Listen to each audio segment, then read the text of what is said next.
Dear Miss Love, hindi ko sukat akalain na sa loob lang ng ilang taon na pagiging mag-asawa namin ni Ryan ay makakagawa agad ako ng isang kasalanan.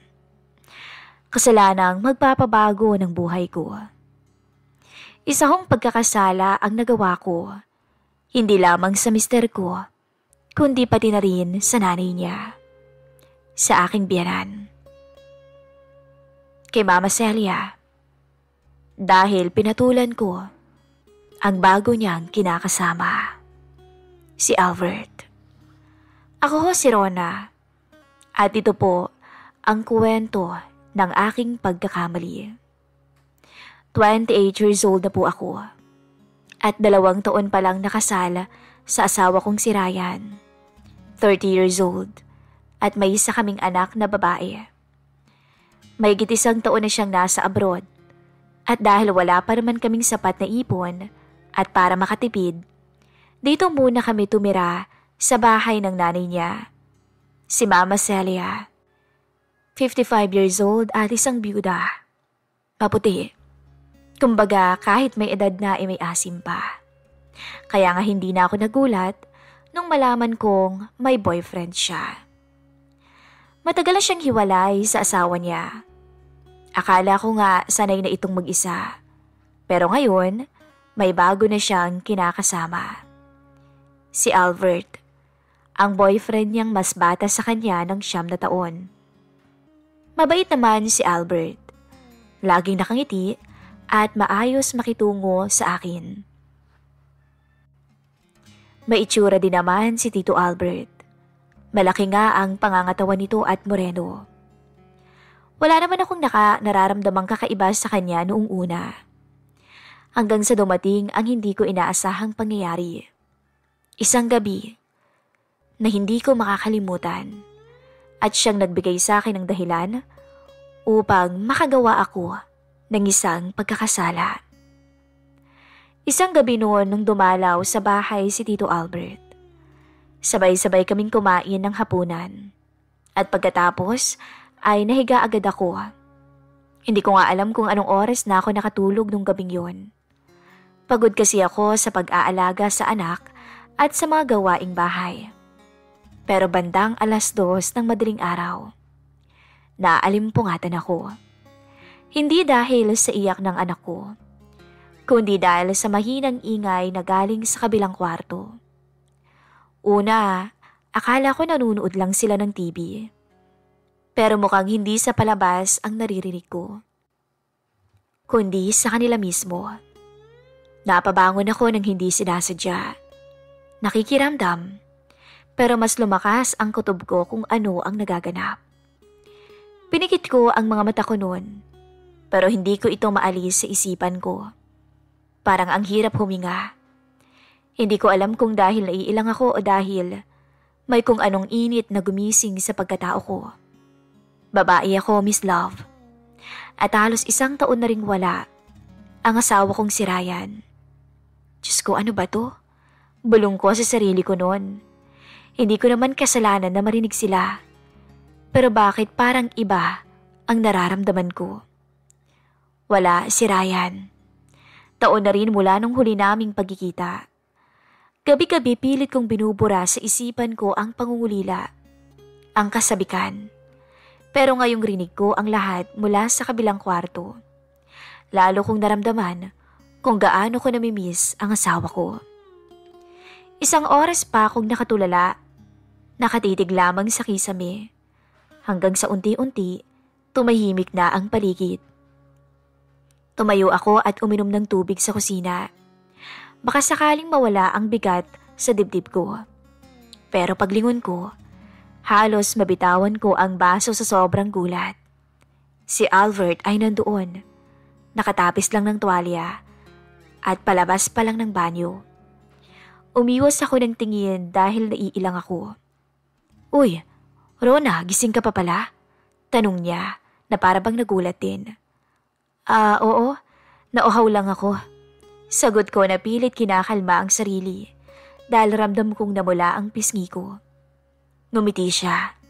Pasensya ka na kung maingay Alam mo naman si Celia, bumalik yata sa pagka-teenager. Natatawang sabi pa niya. Napatawa na lang ako ng mahina. Hindi ko alam kung paano sasagot. Bago siya pumasok sa kwarto nila, lumingon pa siya sa akin sandali at nagbiro. Baka mainggit ka niyan, Rona, ha? Anya. Natigilan ako noon, Miss Love. Hindi ko alam kung biro lang ba talaga o may ibig ba siyang sabihin. Loko ka talaga, Tito Albert. Sagot ko na pilit na tumawa. O paano? Good night, Rona. Sabi niya sabay kindat. Iniwan niya akong nakatayo sa may kusina.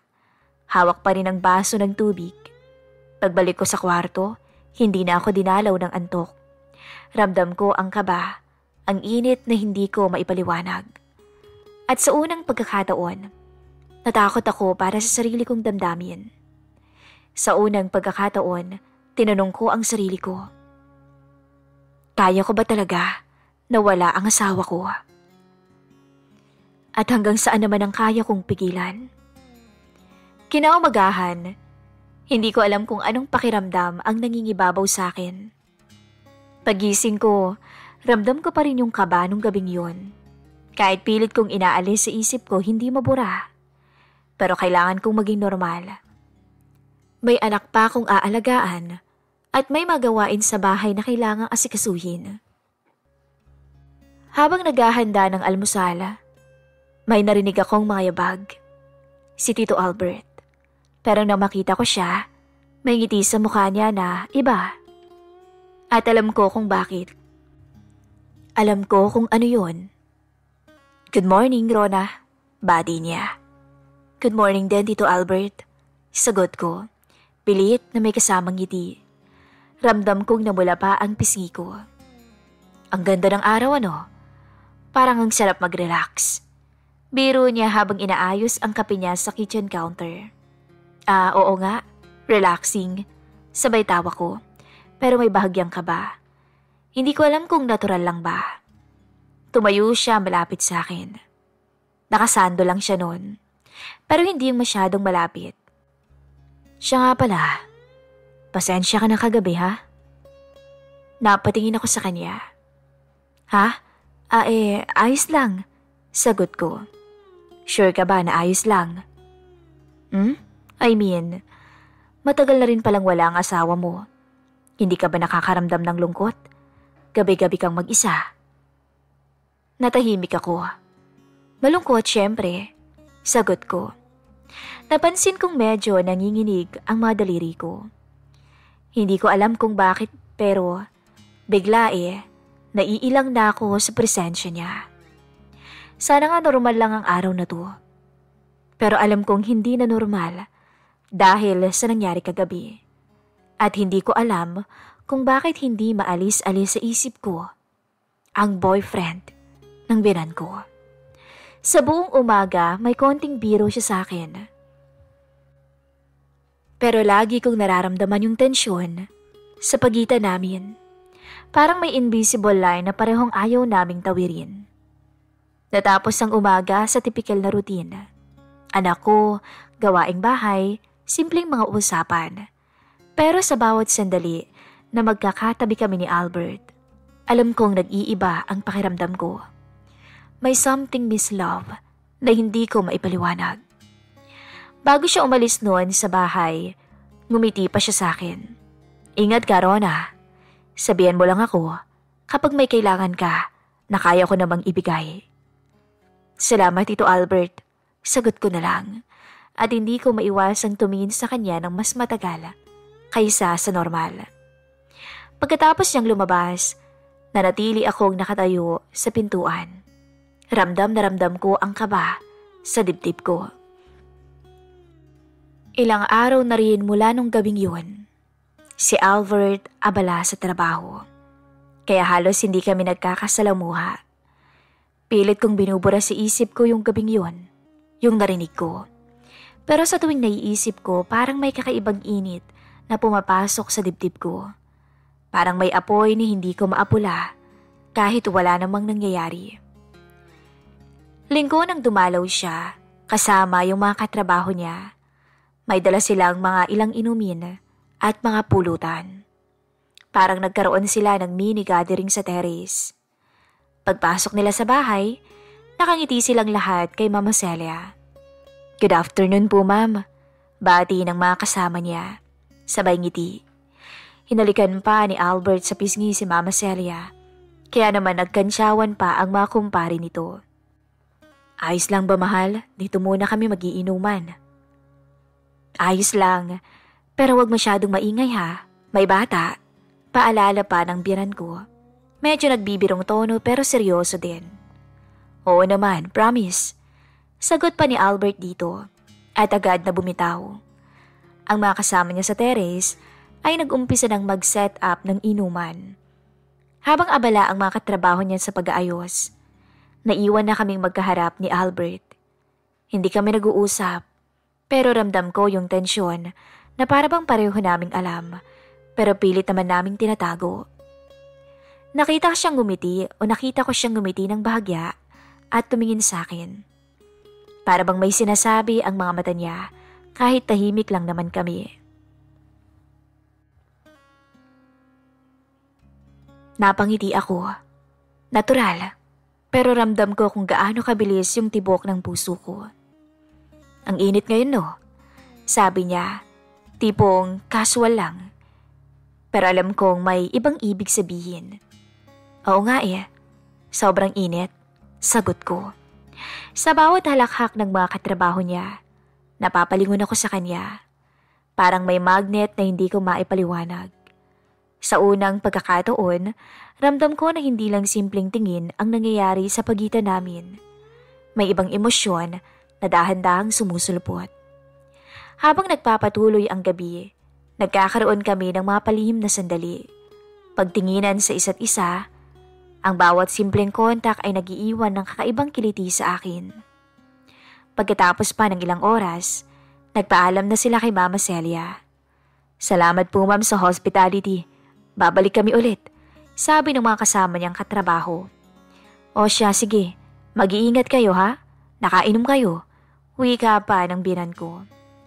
Paglabas nila ng terrace, tumigil saglit si Albert at lumingon sa akin. Ngumiti ito ng kaunti at kumindat. Para bang nag-iwan ng mensahe na para lang sa akin. Nakatayo ako nun sa terrace. Hawak ang railings. Nanatiling nakatitig sa direksyon kung saan sila umalis. Ramdam ko ang kakaibang kaba at excitement kahit wala pa namang nagaganap sa amin. Bago ako tuluyang iwanan ng terrace, napaisip ako. Gaano kaya katagal kong itatago ang damdaming to? Ramdam ko rin na hindi lang ako ang nahihirapan. Sa bawat tingin ni Albert, sa bawat ngiti at kindat niya, alam ko, parehas kami ng nararamdaman. Habang bumabalik ako sa kwarto, ramdam ko yung bigat sa dibdib ko. At ang pakiramdam na hindi ko maipaliwanag. Pilit kong inaalis sa isip ang gabi, pero alam kong hindi ko matatapos to ng ganito lang. Ang tensyon na nagsimula sa terrace ay parang hangin. Hindi mo nakikita, pero ramdam mo sa balat mo. Nang umupo ako sa kama, tinitigan ko yung baso ng tubig na iniwan ko kanina. Ang bawat sandali, ang bawat lihim na pagtingin niya sa akin kanina ay nag-iiwan ng baka sa isip ko. Pilit kong sinasabi sa sarili ko na normal lang to, Rona. Si Albert ay kasintahan ng biyanan mo. Pamilya mo to, may asawa ka na. Pero kahit anong pilit kong baliwalain, alam ko, may bagong dimensyon ang relasyon namin. Isang lihim na parehong alam namin, hindi pa ganap, pero sapat na para gumalaw ang damdamin ko sa isang paraan na hindi ko inaasahan. Bago ko tuluyang ipikit ang aking mga mata, napangiti pa ako ng bahagya. Ilang araw na rin lumipas matapos ang inuman sa terrace. Wala namang nangyari. Dumadaan siya minsan pero uuwi rin ng gabi.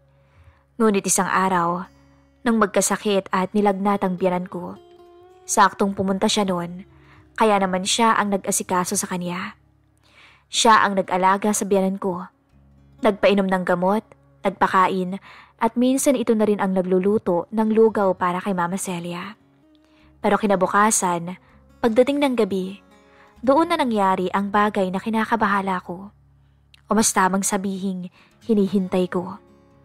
Habang nasa kwarto noon si Mama Celia at habang tulog ang anak ko at habang busy naman ang asawa ko sa pagtatrabaho, doon may nangyari sa amin ni Tito Albert.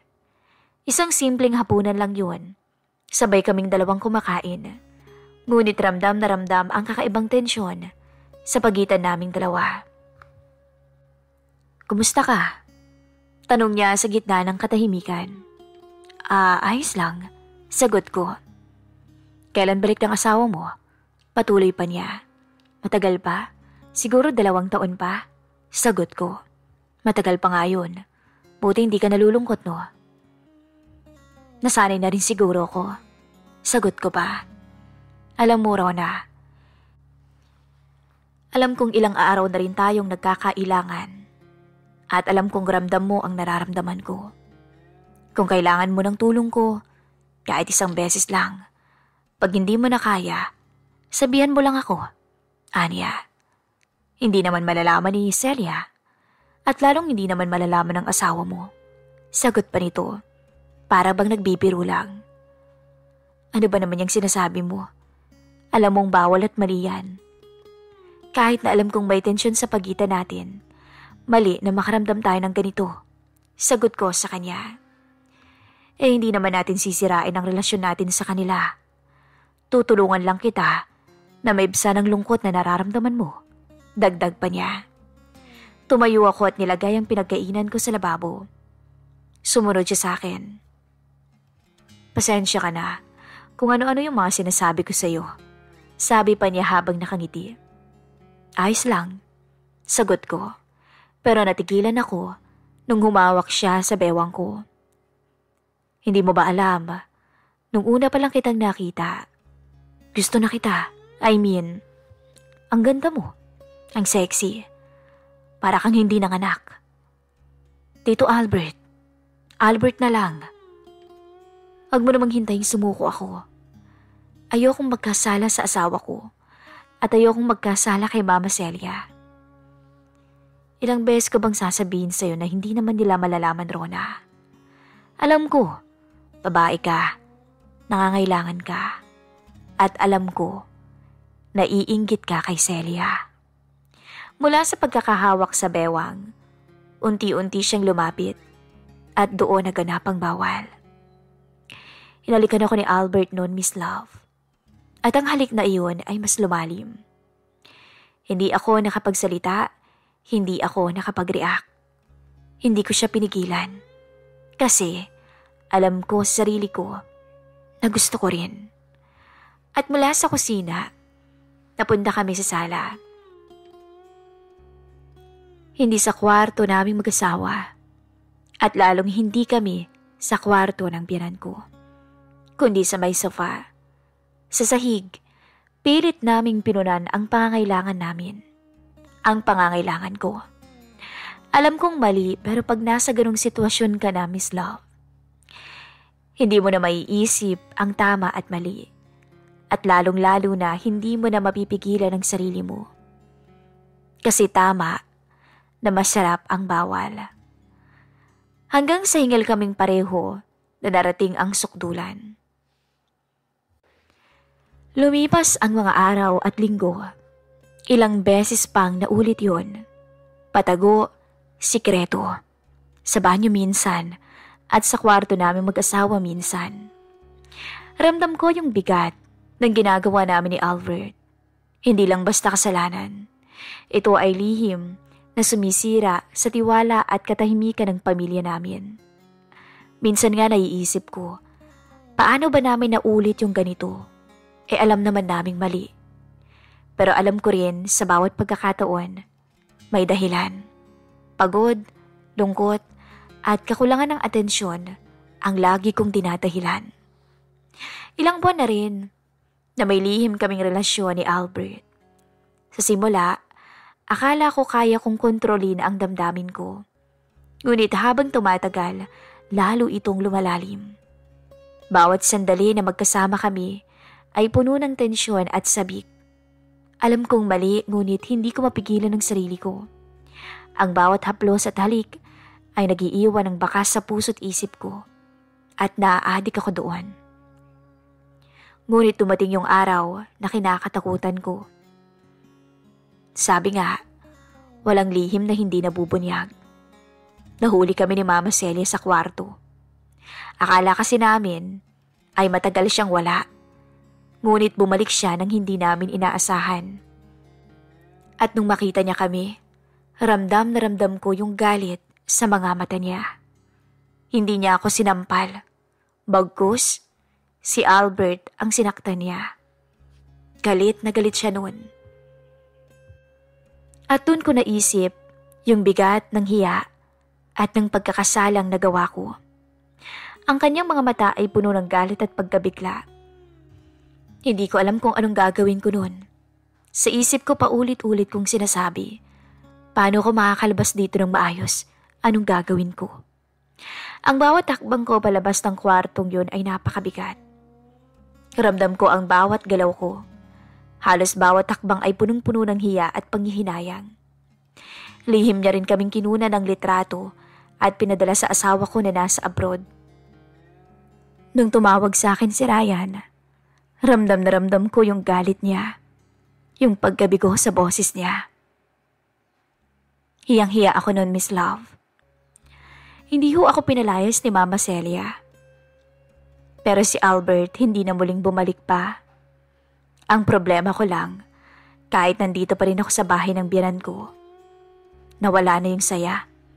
Hindi niya na ako kinakausap. Hindi siya sumasabay kumain sa akin. Nilalaro niya ang apo niya, pero ako never na niyang kinausap. Basta ang huling sinabi niya sa akin ay, "Hindi ko alam, Rona, pero kahit nandito ka sa bahay ko, hindi na tayo babalik sa dati."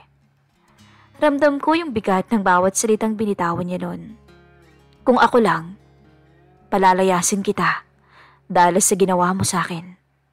Itinurang kitang anak ko. Pero dahil sa anak ko at apo ko, kaya nandito ka pa. Dagdag pa niya. Ang mga salitang yun, Miss Love, ay parang dagok sa dibdib ko. Alam ko sa sarili ko na karapat dapat akong palayasin.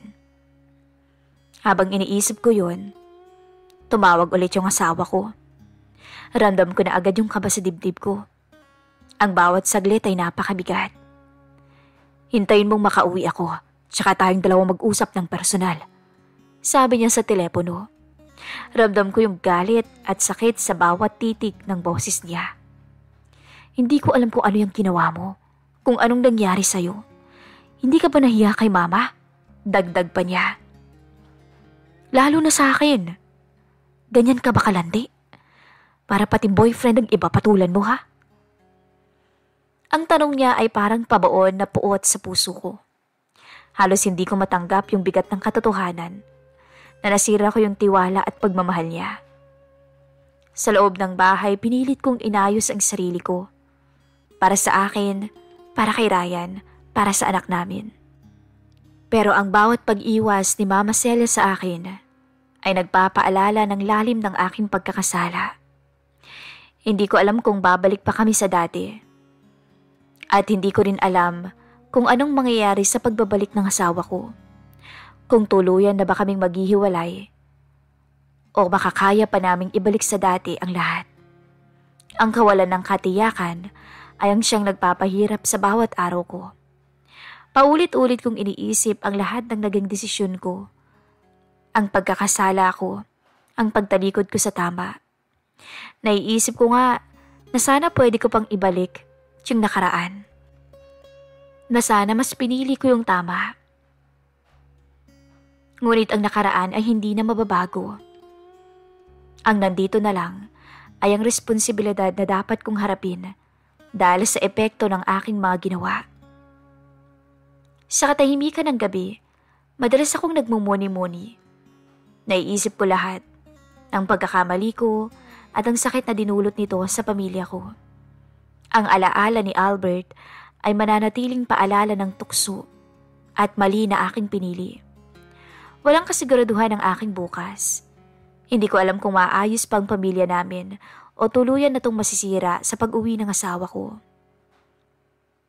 Pero sa loob ko, umaasa ako. na sana'y mapatawad pa nila ako. Natatakot ako at nagsisisi ako. Natatakot ako na baka sa pag-uwi ng mister ko, tuluyan na niya akong iwanan at paalisin sa buhay nilang lahat. Ito po ang aking kwento. Ako si Rona, isang babaeng nagkasala at ngayon ay nagsisisi.